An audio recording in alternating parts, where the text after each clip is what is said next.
এই প্রশ্ন খুবই কষ্টের প্রশ্ন, কারণ আমরা যারা মিডিয়াতে কাজ করি, আল্লাহ মাফ করুন, ইখলাস আমাদের জন্য অনেক কঠিন। মানুষের কাছে বাহবা পাওয়া, মানুষের প্রশংসা করানো, ভিউ কত হলো, কত মানুষ আমাকে চিনলো জানলো, এই বিষয়গুলো আমাদের আমলকে নষ্ট করে। কোরআনের কথা বলেছি, আল্লাহ রাব্বুল আলামিন তখন বলবে তুমি মিথ্যাবাদী, তুমি কোরআনের কথা এই জন্য বলেছ যে লোকে তোমাকে বাহবা দিবে, মুসাফা করতে আসবে, তোমাকে তোমাকে মানুষ ভালো বলবে, বড় আলেম বলবে, নামখোনা হুজুর বলবে।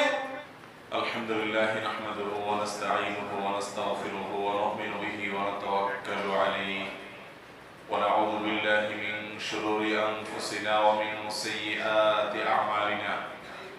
من يهده الله فلا مضل له ومن يضلل فلا هادي له وأشهد أن لا إله إلا الله وحده لا شريك له وأشهد أن محمدا عبده ورسوله أرسله بالحق بشيرا ونذيرا وداعيا إلى الله بإذنه وسراجا منيرا أما بعد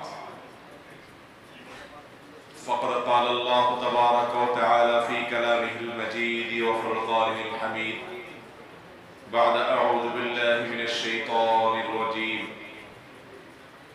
قل إن كنتم تحبون الله فاتبعوني يحببكم الله ويغفر لكم ذنوبكم والله غفور رحيم. وقال تبارك وتعالى فلا وربك لا يؤمنون حتى يحكموك فيما شجر بينهم ثم لا يجدوا في أنفسهم حرجا مما قضيت ويسلموا تسليما. وقال النبي صلى الله عليه وسلم كل أمتي يدخلون الجنة إلا من أبى. قيل ومن يأبى يا رسول الله؟ قال من أطاعني دخل الجنة ومن عصاني فقد أبى. وقال عليه الصلاة والسلام عليكم بسنتي وسنة الخلفاء الراشدين المهديين إلى آخر الحديث. بارك الله لي ولكم في القرآن العظيم ونفعني وإياكم بالآيات والذكر الحكيم وأستغفر الله لي ولكم ولسائر المسلمين فاستغفروه إنه هو الغفور الرحيم. রাজধানী ঢাকার ঐতিহ্যবাহী চাঁদনী চক মার্কেট জামে মসজিদে আয়োজিত আজকের এই গুরুত্বপূর্ণ দিনই প্রোগ্রামের সম্মানিত সভাপতি, অত্র মসজিদের সম্মানিত ইমাম খতিব এবং উপস্থিত আমার দিন দরদি ভাইয়েরা, আমি খুব সংক্ষিপ্ত সময় আলোচনা করব ইনশাআল্লাহ। এরপর আপনাদের করা প্রশ্নগুলোর উত্তর দিয়ে আজকের প্রোগ্রাম আমরা সমাপ্ত করব। আর আমার আলোচনার বিষয়বস্তু হলো ইত্তেবায়ে সুন্নাতে রাসূলের গুরুত্ব, অর্থাৎ রাসূল করিম সাল্লাল্লাহু আলাইহি ওয়াসাল্লামের সুন্নাহ অনুসরণের গুরুত্ব। কোরআনে হাকিমের দুই জায়গা থেকে দুটি আয়াত আমি তেলাওয়াত করেছি। প্রথম আয়াতে আল্লাহ সুবহানাহু ওয়া তাআলা ইরশাদ করেছেন, কুল, হে রাসূল আপনি জানিয়ে দেন আপনার উম্মতকে, আপনার অনুসারীদেরকে, ঈমানদারদেরকে বলে দিন, ইন কুনতুম তুহিব্বুনাল্লাহ, তোমরা যদি আল্লাহকে ভালোবেসে থাকো, ফাত্তাবিউনি, তার মার্কা হবে, আলামত হবে, প্রমাণ হবে আমাকে, অর্থাৎ রাসূল আকরাম সাল্লাল্লাহু আলাইহি ওয়াসাল্লামকে অনুকরণ করো। তিনি যা করেছেন তার অনুসরণ করো, এর মধ্য দিয়ে প্রমাণ হবে যে তোমরা আল্লাহকে ভালোবাসো। আর নবী করিম সাল্লাল্লাহু আলাইহি ওয়াসাল্লামের অনুসরণ করলে কি লাভ হবে? এই আয়াতে দুটি লাভের কথা উল্লেখ করা হয়েছে। এক, ইউহিব্বুকুমুল্লাহ, আল্লাহ রাব্বুল আলামিন স্বয়ং আমাদেরকে ভালোবাসবেন। কে ভালোবাসবেন ভাই? আল্লাহ। বলতে খুব সহজে বলে ফেললাম, বিষয়টা কিন্তু খুব সহজ না। আজকে যদি কেউ বলে এখানে যে মাননীয় প্রধানমন্ত্রীর সাথে আমার ব্যক্তিগত সম্পর্ক, উনি আমাকে অনেক পছন্দ করে, অনেক স্নেহ করে, আমরা লোকটার দিকে একটু চোখ বড় বড় করে তাকাবো না? বাপরে বাপ, মাননীয় প্রধানমন্ত্রী তাকে ব্যক্তিগতভাবে স্নেহ করেন, আদর করেন, আমরা চিনি না, আমাদের সাথে পরিচয় নেই। ব্যাপারটা একটু আমরা বিশেষ নজরে দেখবো কিনা লোকটার দিকে। আরেকজন এসে যদি বলে যে মহামান্য রাষ্ট্রপতির সাথে আমার সম্পর্কটা খুবই ভালো, ব্যক্তিগত পর্যায়ে, আমরা অনেক বেশি অভিভূত হব না, আশ্চর্য হব যে লোকটা কত স্পেশাল ব্যক্তি। হ্যাঁ, আমার দুনিয়ার প্রধানমন্ত্রী, দুনিয়ার রাষ্ট্রপতিদেরকে যিনি প্রধানমন্ত্রী এবং রাষ্ট্রপতি বানান এবং আমাদের সবার গোটা দুনিয়ার সমস্ত প্রভাবশালী মানুষগুলোর সৃষ্টিকর্তা যিনি, আহকামুল হাকিমিন যিনি, সেই রব্বুল আলামিন স্বয়ং ভালোবাসবেন ওই মানুষগুলোকে যারা তাদের জীবনের প্রতিটি পা ফেলার সময় দেখে আমার রাসূল কিভাবে ফেলেছে। এই লোকগুলোর কাছে, এই লোকগুলো দুনিয়ার মানুষের কাছে খুব সাধারণ, কিন্তু আল্লাহ রাব্বুল আলামিনের কাছে এরা ভিভিআইপি। তাদের সাথে আল্লাহ রাব্বুল আলামিনের গোলাম এবং মালিকের সম্পর্ক। আরে ভাই, কোন মালিক যদি কোন গোলামের উপরে সন্তুষ্ট থাকে, এই তো গোলাম খুশি। মালিক তার অধীনস্থ কর্মচারীর উপরে যদি সন্তুষ্ট হয়ে থাকেন, এটাতেই তো সে খুশি যে উনি আমার উপরে সন্তুষ্ট আছে। আর এর উপর দিয়ে যদি তিনি শুধু সন্তুষ্ট না, তাকে স্পেশাল ভাবে ভালোবাসেন, মালিকের সাথে যদি বন্ধুত্বের সম্পর্ক হয়, ভালোবাসার সম্পর্ক হয় অধীনস্থের, তাহলে এর চেয়ে আনন্দের আর কি হতে পারে বলে? আমরা মাটির তৈরি, আল্লাহর ক্ষুদ্রাতি ক্ষুদ্র একটি সৃষ্টি। এই সৃষ্টি আমাদেরকে আমাদের মালিক রবের সাথে পরিচয় হওয়াটা যেখানে বিশাল গর্বের বিষয়, সেখানে শুধু পরিচয় নয়, আমাদের মালিক আমাদেরকে ভালোবাসবেন, স্নেহ করবেন, মহব্বত করবেন যদি আমরা তার প্রেরিত রাসূল সাল্লাল্লাহু আলাইহি সাল্লামের ইত্তেবা এবং অনুসরণ করি, তার সুন্নাহকে দেখে দেখে চলি। আরেকটা লাভ হবে কি? ওয়ায়াগফির লাকুম যুনুবাকুম, তোমাদের গুনাহ মাফ করে দিবেন। ভাইরে, দুনিয়াতে আমরা পয়সার জন্য কত অস্থির হই। একটু বিপদে পড়ে গেলে, একটু অসুখ বিসুখ হয়ে গেলে, বড় কোনো রোগ হয়ে গেলে কত ডাক্তারের কাছে, কত আপনজনের কাছে দৌড়াই। কেউ পয়সার জন্য, কেউ প্রপার ট্রিটমেন্টের জন্য, কেউ ডাক্তার সাহেবের একটু বিশেষ যত্ন আত্মীর জন্য কত অস্থির হয়ে যায় আমরা। কিয়ামতের দিন আমাদের একমাত্র পেরেশানির কারণ হবে আমাদের গুনাহগুলো, আমাদের পাপগুলো। দুনিয়াতে যে অপরাধগুলো আমরা করে চলেছি, ভাই আমার, এগুলো হবে আমাদের আখিরাতে একমাত্র মাথা ব্যথার কারণ। যে আমার পাপের বিশাল বড় বড় পাহাড়, এগুলোর প্রায়শ্চিত্ত করতে হবে। এই পাপগুলোর অপরাধের শাস্তি হিসাবে জাহান্নামের আগুনে পড়তে হবে। এই জন্য কিভাবে সেগুলো মাফ হবে সেটাই টেনশনের কারণ হবে। আর আল্লাহ বলছেন, কুল ইন কুনতুম তুহিব্বুনাল্লাহ ফাত্তাবিউনি, হে রাসূল আপনি বলে দেন, তোমরা যদি আল্লাহকে ভালোবেসে থাকো তাহলে রাসূলের কথা শোনো। কার কথা শুনতে হবে? রাসূল সাল্লাল্লাহু আলাইহি ওয়াসাল্লামের ইত্তেবা করো। লাভ হবে দুইটা নগদে। এক, ইউহিব্বুকুমুল্লাহ রাব্বুল আলামিন, গোটা জগতের সমস্ত রাজাদের রাজা মহান রব তোমাদেরকে স্বয়ং ভালোবাসবেন এবং ওয়ায়াগফির লাকুম যুনুবাকুম, কিয়ামতের দিন তোমাদের পেরেশানির কারণ হবে যেটি মূল, সেই পাপগুলোকে ক্ষমা করে দেবে। আল্লাহু গফুরুর রহিম। মুহতারাম হাজিরিন, আল্লাহ রাব্বুল আলামিন প্রিয় নবী সাল্লাল্লাহু আলাইহি সাল্লামকে আমাদের জন্য মডেল করে পাঠিয়েছেন। যেই আল্লাহর বান্দা তার জীবনের সমস্ত কাজ করার আগে ভাবেন যে এই কাজটি আমার রাসূল সাল্লাল্লাহু আলাইহি সাল্লাম কিভাবে করেছেন বা করতে বলেছেন, গাইড দিয়ে গেছেন, আমি সেইভাবে কাজটা করব। এইভাবে বেছে বেছে জেনে জেনে যে ব্যক্তি নবী করিম সাল্লাল্লাহু আলাইহি সাল্লামের শুধু সুন্নাহগুলোকে অনুসরণ করবে, এই লোকটাই জান্নাতি। এই লোকটাই কি? নবী করিম সাল্লাল্লাহু আলাইহি ওয়াসাল্লাম বলেছেন কুল্লু উম্মতি ইয়াদখুলুনাল জান্নাতা ইল্লা মান আবা। নবীজি বলেছেন আমার উম্মতের সবাই জান্নাতে যাবে ইনশাআল্লাহ, সবাই জান্নাতে যাবে, ইল্লা মান আবা, তবে যে ব্যক্তি আমার কথা অস্বীকার করেছে, অমান্য করেছে, ব্যতিক্রম করেছে, সে যাবে না।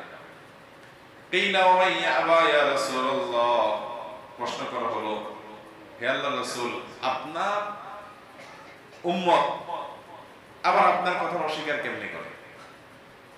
তখন তিনি বললেন মান আতাআনি দাখালাল জান্নাহ, যে ব্যক্তি আমার আনুগত্য করবে, আমার অনুসরণ করবে, আমার অনুকরণ করবে, আমাকে ফলো করে করে চলবে, এই ব্যক্তি জান্নাতি। ওমান আসানি ফাকাদ আবা, আর যে ব্যক্তি আমার নির্দেশ নিষেধ, আমার ডিরেকশন, আমার হিদায়াত, আমার পদনির্দেশ এগুলোকে যে ব্যক্তি লঙ্ঘন করবে, মানবে না, ফাকাদ আবা, তাহলে সে ব্যক্তি আমাকে অস্বীকার করলো, আর এই ব্যক্তি জাহান্নামে যাবে। তাহলে হাদিস থেকে বোঝা গেল ভাইরা আমার, জান্নাতে যাওয়ার একমাত্র শর্ত বলতে পারেন ঈমান থাকার পর ইত্তেবায়ে রাসূল সাল্লাল্লাহু আলাইহি ওয়াসাল্লাম, নবী করিম সাল্লাল্লাহু আলাইহি ওয়াসাল্লামের কি করা? ইত্তেবা এবং অনুসরণ করা। কোন কোম্পানি একটা কাজ আপনি পেয়েছেন, একটা প্রোডাক্ট বানিয়ে দিতে হবে, যে প্রোডাক্টটা বানিয়ে দিতে হবে সে প্রোডাক্টটা একটা স্যাম্পল কোম্পানি এনে দিয়েছে আপনাকে। আপনার কাজ হবে কি? এই স্যাম্পলের সাথে যত বেশি মিল রেখে তৈরি করতে পারেন সেই চেষ্টা করেন, ঠিক না? ঠিক। আপনারা ব্যবসায়ী মানুষ, আপনারা এটা ভালো বুঝবেন। প্রোডাক্ট যে ব্যক্তি অর্ডার করেছে তিনি যেটা দিয়েছেন হুবহু ওইটার সাথে যত বেশি মিল রাখতে পারেন আপনি, সব দিক থেকে, সাইজে, অন্যান্য সব দিক থেকে ওইটার সাথে হুবহু যত মিল রাখতে পারবেন তত বেশি আপনার ক্লায়েন্ট, আপনার কাস্টমার সন্তুষ্ট হবে, ঠিক না? ঠিক। আল্লাহ রাব্বুল আলামিন আমাদেরকে কোরআনে হাকিমে তার কিছু আদেশ নিষেধ দেওয়ার পর এগুলোর একটা মডেল হিসাবে পাঠিয়েছেন রাসূল আকরাম সাল্লাল্লাহু আলাইহি ওয়াসাল্লাম, এবং আমাদের জন্য তাকে নমুনা হিসাবে দিয়ে বলেছেন লাকাদ কানা লাকুম ফি রাসূলিল্লাহি উসওয়াতুন হাসানাহ লিমান কানা ইয়ারজুল্লাহা ওয়াল ইয়াওমাল আখির, তোমাদের জন্য রয়েছে আল্লাহর পাঠানো রাসূল, আল্লাহ পাঠিয়েছেন, আল্লাহর পাঠানো রাসূলের মাঝে তোমাদের জন্য রয়েছে উত্তম মডেল, নমুনা, আদর্শ।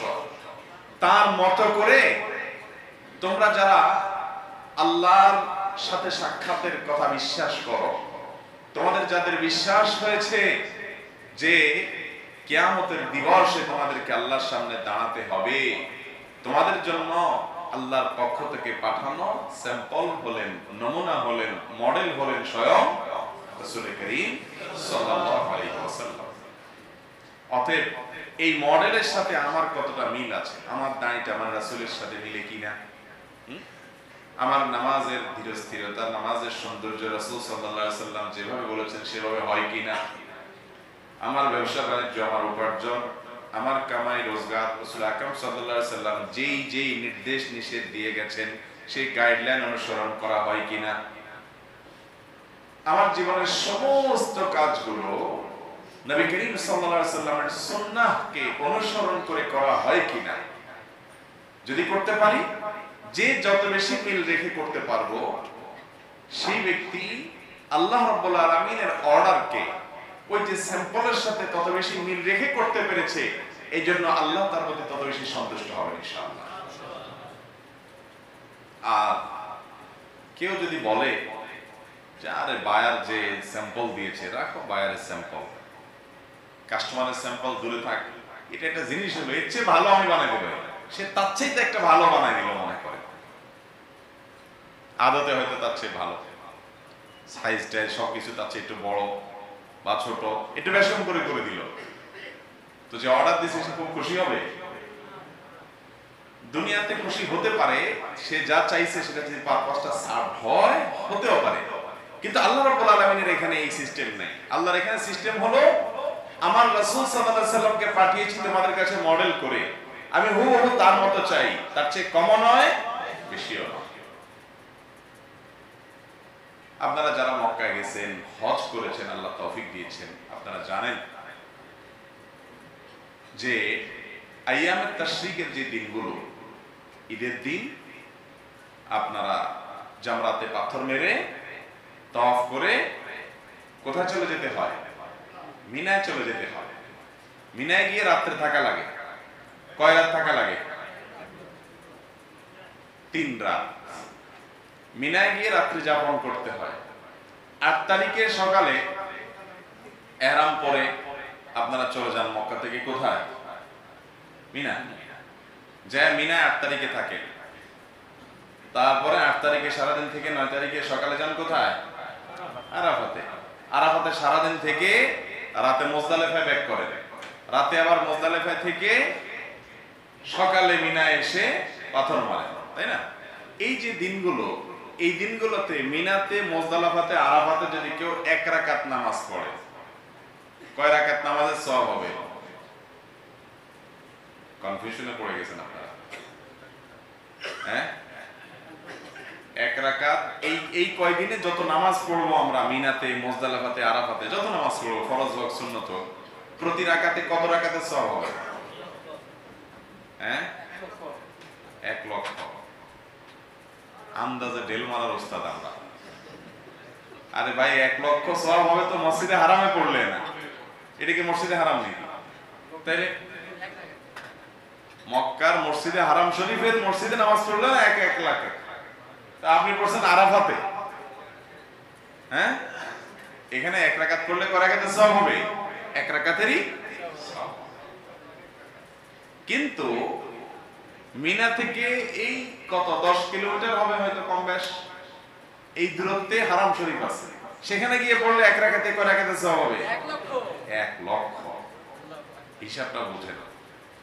এখন কোন হাজী সাহেব যদি যায়া বলে যে বাবারে তোরা সবাই মিনায় যা, মুজদালিফায় যা, আরাফাতে যা, যা মনে চায় কর, আমি হারাম শরীফ ছাড়তেছি না রে বাবা, কারণ তোরা পাবি 1 রাকাতে 1 রাকাত, আর আমি এখানে পাবো 1 রাকাতে 1 লাখ।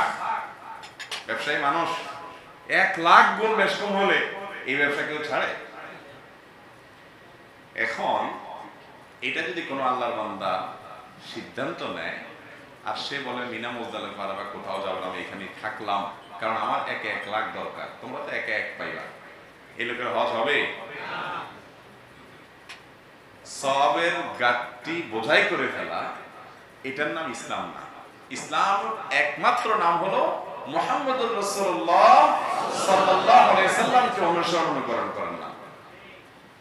ভাইরা আমার, ইসলাম এক কথায় যদি কেউ ব্যাখ্যা করতে চায়, ইসলাম মানেই হলো আল্লাহ রাব্বুল আলামিন যে রাসূল পাঠিয়েছেন, সেই রাসূল সাল্লাল্লাহু আলাইহি সাল্লামকে কি করা? অনুকরণ, অনুসরণ। এটাই হলো কি ইসলাম। এর বাইরে আর কোন সংজ্ঞা, ইসলামের অনেক সংজ্ঞা দেওয়া যায়, কিন্তু এটাই হলো খোলাসা কথা। এখন আপনি যদি বলেন যে না, আমি রাসূলের চাইতে 1 ইঞ্চি বেশি বুঝতে চাই, আর একটু ভালো করতে চাই, তাহলে কোনোদিনই আল্লাহকে সন্তুষ্ট করা সম্ভব হবে না। বরং নবী করিম সাল্লাল্লাহু আলাইহি ওয়াসাল্লাম বলেছেন, ইয়্যাকুম ওয়া মুহদাসাতিল উমুর, দ্বীনের মধ্যে, ইসলামের মধ্যে তোমরা নতুন নতুন বিভিন্ন কাজ আবিষ্কার করা থেকে বেঁচে থাকবে, কারণ ফাইন্না কুল্লা মুহদাসাতিন বিদআহ, ইসলামের নামে যত নতুন কাজ করা হবে, সংযোগ করা হবে, এই সবগুলো বিদআত। ওয়া কুল্লু বিদআতিন দালালা, আর সকল বিদআত হলো গোমরাহি, পথভ্রষ্ট করা, মানে ট্র্যাক থেকে সরে যাওয়া, ছিটকে যাওয়া, রাস্তা হারায় ফেলা। ওয়া কুল্লু দালালাতিন ফিন্নার, আর রাস্তা থেকে যদি সরে যায়, সুন্নাত থেকে যদি সরে যায়, তাহলে তার ঠিকানা, গন্তব্য শেষে কোথায় হবে? জাহান্নাম। সুন্নাত হলো একটা রোড, এই রোডে যতক্ষণ থাকবেন এর শেষ এবং এন্ডিং হবে জান্নাত দিয়ে। আর সুন্নাতের বাইরে কোন পদ্ধতি যদি যান, দেখতে যত সুন্দর হোক, যত ভালো লাগুক, সেটা হলো ডাইনে বামের গলিপথ, গিরিপথ, এগুলোতে নেমে গেছেন, তো শেষ গন্তব্য কোথায়? জাহান্নাম। যদি আবার ফিরে মূল ট্র্যাকে আসতে পারেন তো আলহামদুলিল্লাহ, ভিন্ন কথা। আর যদি ওই গিরিপথে গলিপথেই থাকেন, তাহলে ওইগুলোর শেষ মাথায় কি আছে? ওয়াকুল্লু দালালাতিন ফিন্নার। এজন্য ভাইরা আমার, রাসূল আকরাম সাল্লাল্লাহু আলাইহি সাল্লামের সুন্নাতের অনুকরণটাই হলো দ্বীন। দ্বীন মানে কোন আলোচক, কোন বুজুর্গ, কোন নেককার তিনি আপনাকে অলৌকিক কিছু দেখায় ফেললেন, অনেক কিছু ঘটে গেল, এটা দ্বীন না। হ্যাঁ, আল্লাহর নেককার বান্দাদের দ্বারা অলৌকিক কিছু ঘটতে পারে, কিন্তু অলৌকিক কিছু ঘটলে সেটাকে দ্বীন মনে করা এটা না, ঠিক না। দ্বীন মানে হলো রাসূল করিম সাল্লাল্লাহু আলাইহি ওয়াসাল্লাম কি করেছেন, কি করতে বলেছেন। আমরা কে কোন গ্রুপের লোক, কে কোন ইজমের লোক, কে কোন মতবাদের লোক, কে কোন পন্থার লোক, কে কোন ব্যক্তিকে আমরা অনুকরণ করি, এগুলো বড় কথা না। মুসলমানের বড় কথা হলো কি, আমার কাজগুলো রাসূল আকরাম সাল্লাল্লাহু আলাইহি ওয়াসাল্লামের হাদিসের সাথে সামঞ্জস্যতা আছে কিনা, এটা যদি আমি জানতে পারি, নিশ্চিত হতে পারি, তাহলে টেনশনের কোনো কারণ নাই। আল্লাহ রাব্বুল আলামিন কোরআনে কি বলছেন? ফালা ওয়া রাব্বিকা লা ইউমিনুনা হাত্তা ইউহাক্কিমুকা ফীমা শাজারা বাইনাহুম। আল্লাহ বলছেন তার রাসূল সাল্লাল্লাহু আলাইহি ওয়াসাল্লামকে, ফালা ওয়া রাব্বিকা, শপথ আপনার রবের।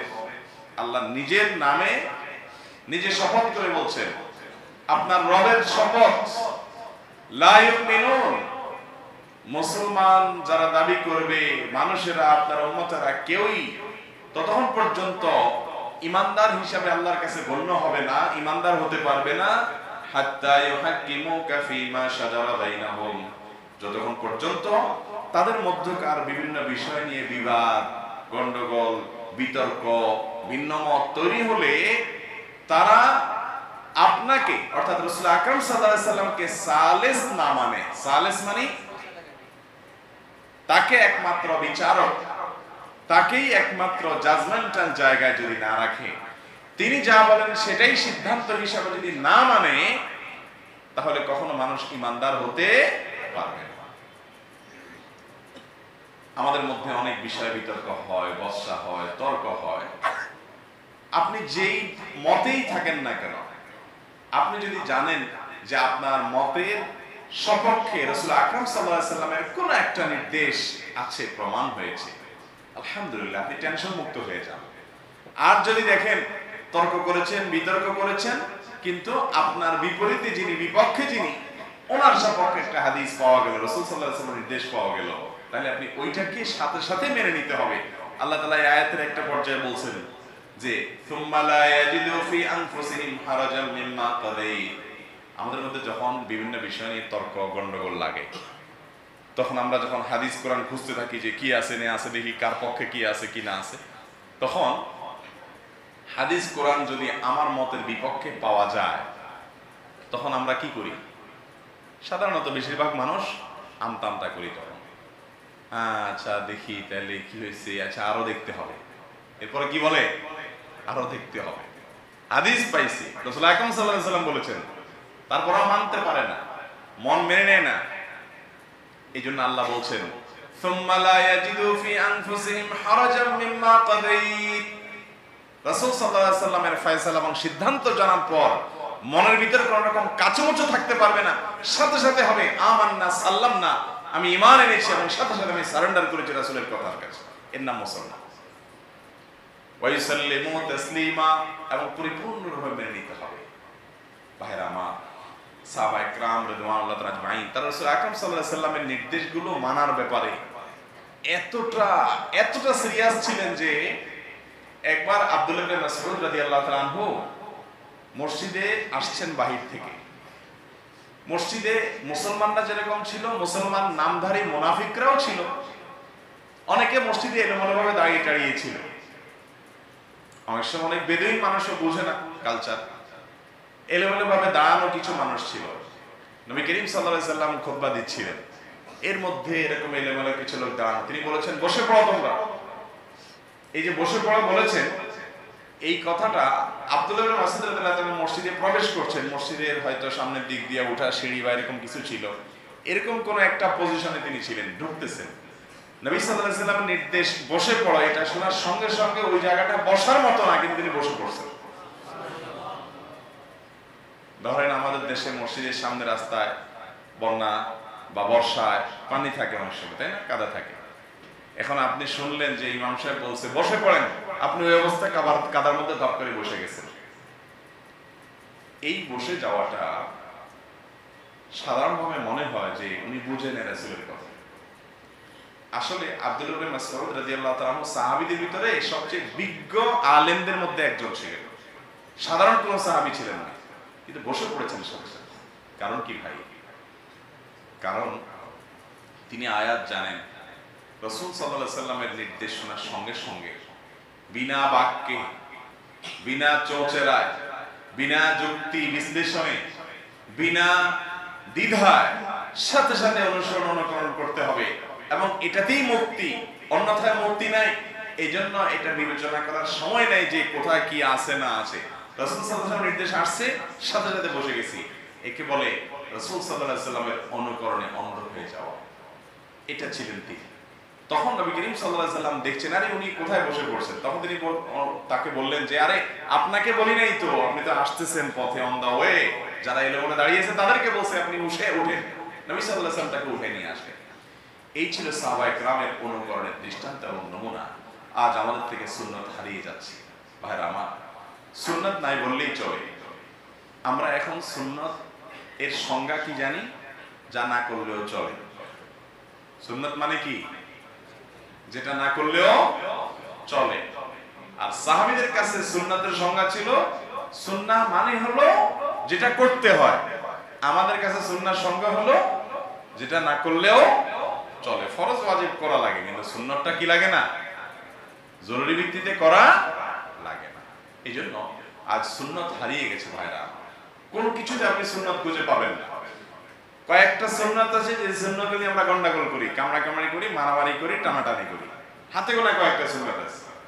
আর এর বাইরে শত সহস্র সুন্নাত আছে যেগুলোর পরে আমাদের জীবনে আমল নাই। যেমন একটা সুন্নার খেলাফ আমরা এখন সবাই মিলে করছি, সেটা হলো এশার পরে ওয়াজ করা, ওয়াজ শোনা। সুন্নাত না সুন্নাতের খেলাফ? খেলাফ। এখন নিজেরা করছি যেহেতু একটু ঘুরে গেরা একটু মাসা বাইর করে নেওয়া দরকার, তাই না ভাইরা আমার? আলহামদুলিল্লাহ, আপনারা তো অল্প সময় শেষ করে ফেলতেছেন, 9টা 9:30টার মধ্যে শেষ করে ফেলতেছেন। এটা এক ধাপ আগাইছেন। তবে সামনে থেকে প্ল্যান করেন, প্রোগ্রাম করেন যে এশারের পরে কোনো প্রোগ্রাম হবে না, এশারের আগে হবে ইনশাআল্লাহ।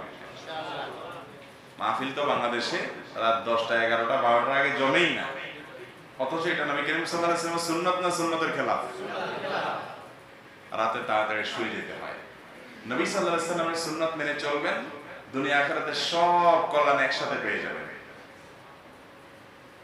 উনি খাবারের ব্যাপারে আমাদেরকে বলেছেন পেটের 3 ভাগের 1 ভাগ খাবার দিয়ে পরিপূর্ণ করতে, আর 1 ভাগ থাকবে পানীয়, পানি জাতীয়, শশা কারিনের মধ্যে পানি আছে, সালাদ আছে 1 ভাগ, আর 1 ভাগ থাকবে খালি। তার মানে খাবারের পরেও আপনার পেটে কিছু ক্ষুধা থাকবে। আর আমরা খাই কেমন?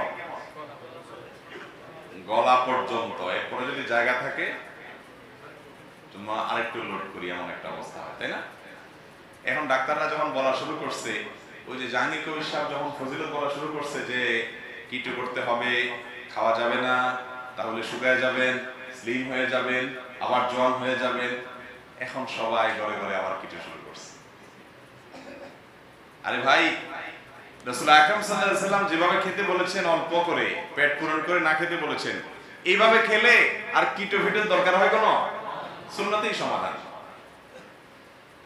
করোনা আসার পর ডাক্তাররা, বিভিন্ন গবেষকরা আমাদেরকে জানাতে লাগলেন যে রাত 10টা থেকে 2টা এই সময়ের ঘুম স্বাস্থ্যের জন্য খুব উপকারী। অনেকে বাঁচার জন্য করোনার ভয়ে রাতে তাড়াতাড়ি করে শুয়ে যায়, কারণ এই টাইমে শুইলে বডিতে ইমিউন স্ট্রং হয়, রোগ প্রতিরোধ ক্ষমতা বাড়ে। আরে ভাই, এই কথা তো আমার রাসূল আকরাম সাল্লাল্লাহু আলাইহি ওয়াসাল্লাম 1400 বছর আগে বলে গেছেন। এশার নামাজ কখন পড়া সুন্নাত?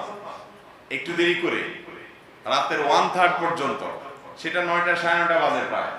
এই টাইমে আপনি এশা পড়েন, এশা পড়ে আপনি শুয়ে যান, শুতে শুতে 10টা বাজবে।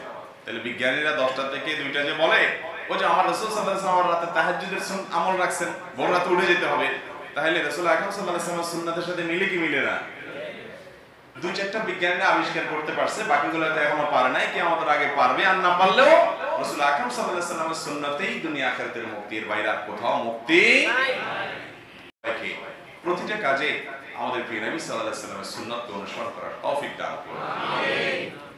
ভাইরা আমার, অন্ধকার, গহীন অন্ধকার কোন রাস্তা দিয়ে যখন যায় বাবা, সাথে তার ছেলে থাকে এবং আশেপাশে নানা রকমের ভয় থাকে, গর্ত থাকে, গুহা থাকে, তখন বাবা বলেন যে আমাকে ফলো করো, আমাকে দেখে দেখে আগাও।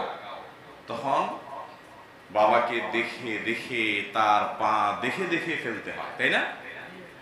দুনিয়াতে আমাদের জন্য শয়তান নানা রকমের ফাঁদ তৈরি করে রাখছে, কোনটা দেখতে অনেক সুন্দর মনে হয়, তাই না? কিন্তু সেটার ভেতরে কি আছে না আছে আমরা জানি না। এই জন্য আল্লাহ রাব্বুল আলামিন আমাদের জন্য রাসূল আকরাম সাল্লাল্লাহু আলাইহি ওয়াসাল্লামকে পাঠিয়েছেন যে তার পা ফেলা দেখে দেখে, তার পদাঙ্ক দেখে দেখে, তার সুন্নাহ দেখে দেখে আমরা যদি চলি, ইনশাআল্লাহ সকল প্রকার ভয়, গুহা, গর্ত, ক্ষতি এগুলো থেকে বাঁচিয়ে আল্লাহ তাআলা আমাদেরকে গন্তব্য পর্যন্ত যাওয়ার তৌফিক দান করবেন। আমিন। সুন্নাতের অনুকরণ করব তো ইনশাআল্লাহ। ইনশাআল্লাহ। খুঁটে খুঁটে সুন্নাহকে জানার চেষ্টা করব, সুন্নাহকে জেনে আমল করব। জুমার দিনের সুন্নাহ কি, রাতের সুন্নাহ কি। আপনারা জানেন যখন মসজিদের এই প্রোগ্রামটা যদি সামনের বছর এরকম করেন যে এই প্রোগ্রামটাতে আপনারা একই টাইমে করলেন, কিন্তু এশার সালাতটা হবে শেষে, খুব বেশি অসুবিধা হবে? সুন্নাত অনুযায়ী হয়ে গেল। এশার সালাতের পর আর কোনো কাজ নাই, এরপর খুব দ্রুত শুয়ে পড়া। আগে খাইতে পারেন না পরে খান, কিন্তু আগে খাইতে পারলে ভালো। দেখেন ডাক্তাররা এখন বলে রাত্রে খাইয়া শুয়েন না, খাইয়া একটু হাঁটেন, খাইয়াই দপ করে শুয়ে যায় না, পেট বড় হয়ে যাবে।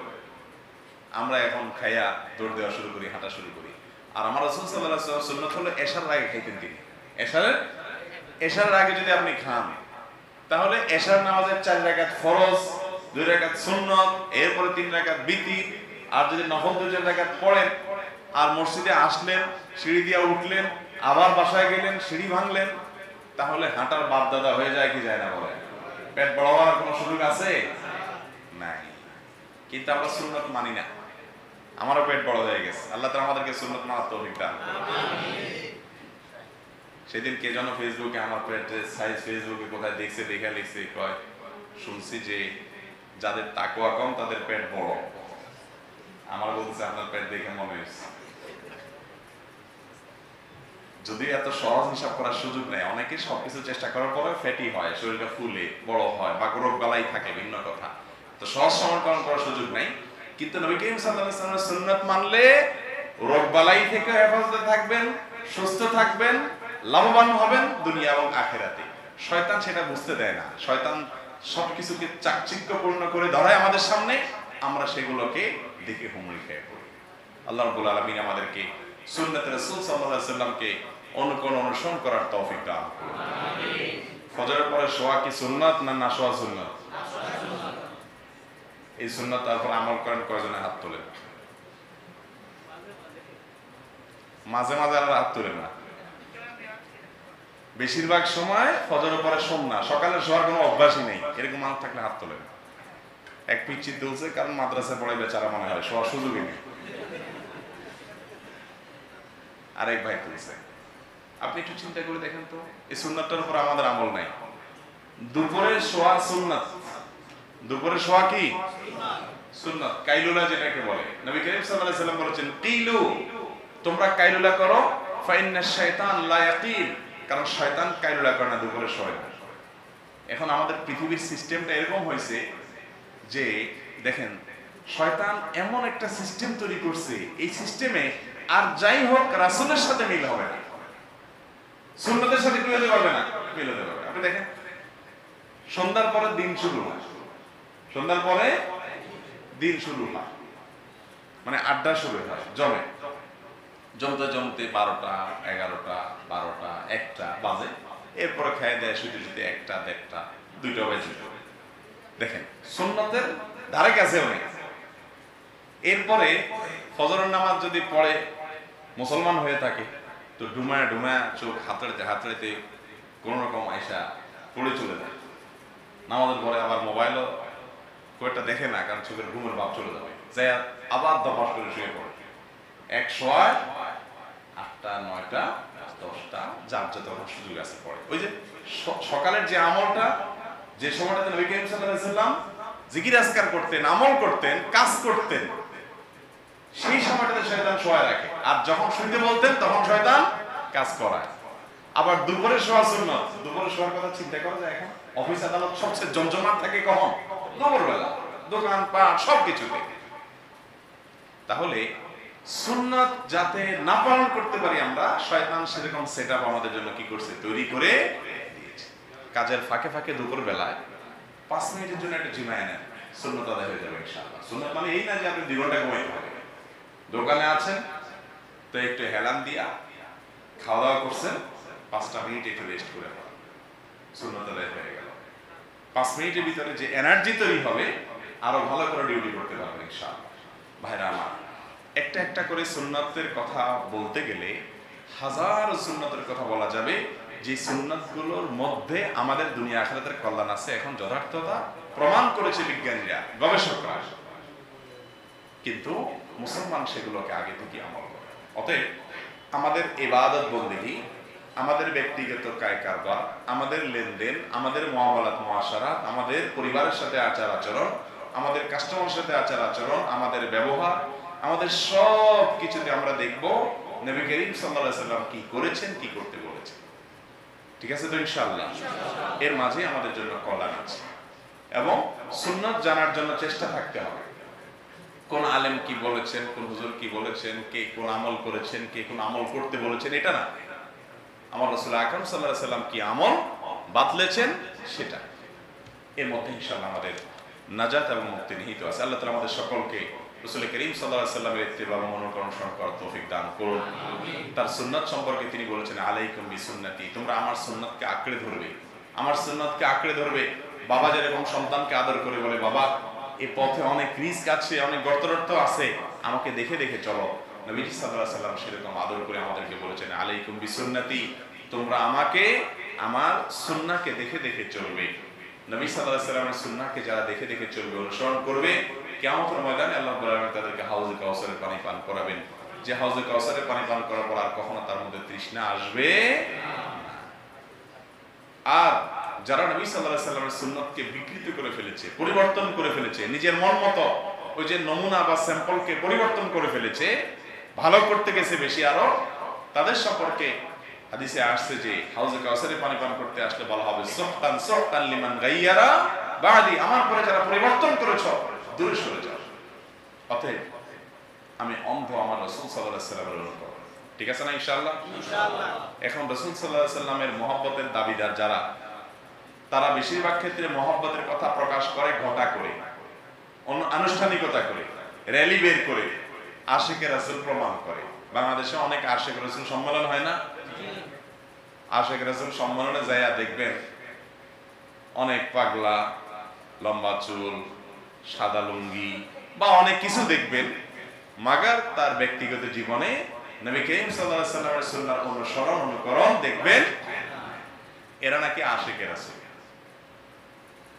আরবিতে একটা কবিতার অংশ বিশেষ হলো, ইন্নাল মুহিব্বা লিমান ইউহিব্বু মুতিউ, যে ব্যক্তি যাকে ভালোবাসে তার অনুকরণ করে। আপনি রাসূল সাল্লাল্লাহু আলাইহি ওয়াসাল্লামকে ভালোবাসলে তার প্রমাণ হবে কি দিয়া? অনুকরণ, অনুসরণ দিয়া। এরপর প্রশ্ন হলো, রিয়া সম্পর্কে কিছু বলবেন? আমলের ক্ষেত্রে রিয়ার আশঙ্কা অনেক।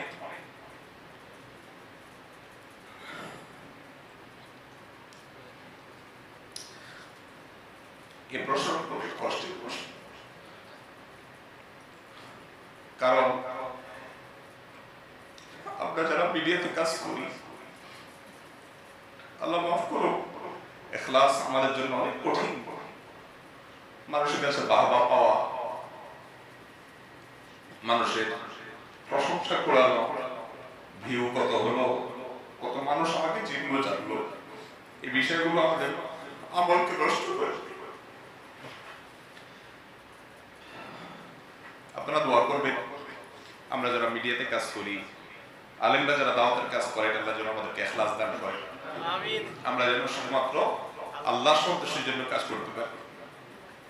এই প্রশ্ন অন্তর কাঁপায় দেওয়ার মতো প্রশ্ন। এই প্রশ্ন তো আমার প্রশ্ন যে কিভাবে আমাদের মধ্যে ইখলাস আসতে পারে। আল্লাহ তাআলা আমাদের সকলকে ইখলাস দান করেন। যারা নতুন দিনের পথে আসেন ভাইরা আমার, অনেক বড় চ্যালেঞ্জ। কিছুদিন দিনের পথে চলার পর নিজের মধ্যে অহংকার চলে আসে, অমুকে গোমরাহ, অমুক ভুল পথে আছে, অমুক বেদাতে ডুবে আছে, অমুকে নামাজ পড়ে না, আমি অনেক কিছু করে ফেলেছি, নিজের ভিতরে অহংকার চলে আসে। খবরদার, শয়তান আমাদেরকে ধ্বংস করতে চায়। এই জায়গায় আল্লাহর কাছে আশ্রয় প্রার্থনা করতে হবে, মনে করতে হবে যে আমি বহু ভালো কাজ করার পরও হয়তো কোনো কারণে আমার রবকে অসন্তুষ্ট করে ফেলেছি। আমার গন্তব্য যদি কিয়ামতের দিন জাহান্নাম হয়, আর কোনো মানুষ যাকে আমি মনে করি সে কিছুই করতেছে না, আল্লাহর কাছে হয়তো সে কোনো আমলের কারণে প্রিয় হয়ে গেছে, আর যদি কিয়ামতের দিন সে জান্নাতের পথ ধরে, তাহলে সে তো আমার চেয়ে শ্রেষ্ঠ। অতএব ঈমানদার কাউকে তাচ্ছিল্য করতে পারে না। কিন্তু আমাদের দ্বারা হয়ে যায়। শয়তান আমাদের মধ্যে এই প্রবৃত্তি, কুপ্রবৃত্তির যে প্রভাব, এটার ফলে আমাদের মধ্যে অহংকার এনে দেয় এবং লোক দেখানো মানসিকতা নিয়ে আসে। এই জন্য আল্লাহর কাছে আশ্রয় প্রার্থনা করতে হবে।